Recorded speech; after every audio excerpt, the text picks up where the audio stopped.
It is within 10 metres of stream. Obviously we're going to put this in there.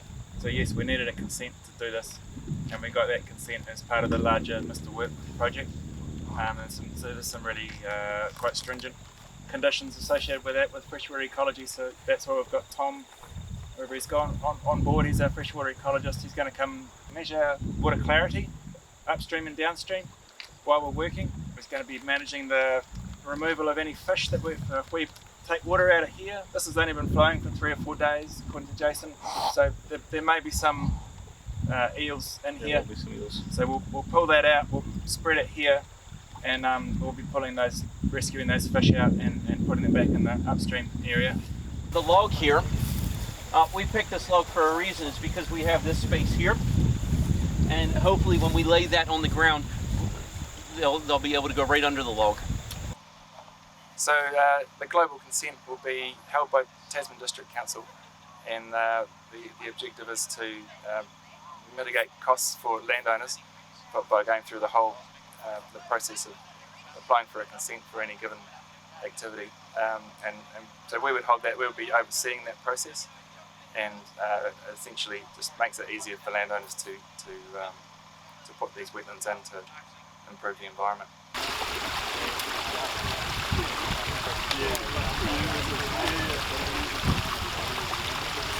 So there's the mirror, yep. And you're pointing it towards the black disc. I find it by using the tape measure.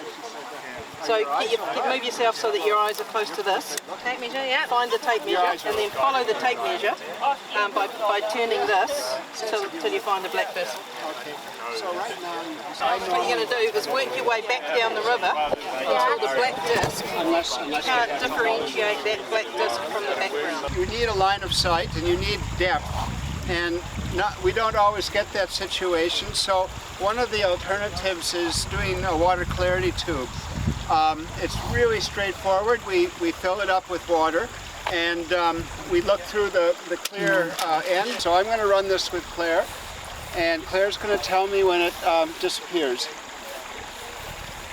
Water clarity is pretty good. Pretty good today. Right. So this gives us a reading. It's not absolute, but this does. But this does give us a benchmark that we can sample all day. So we know that right here, this looks like 40, 50, about 62 right here.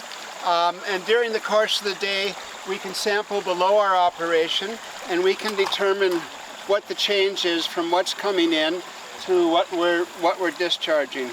As I say, it's preferable to use a black disc, but sometimes we use this.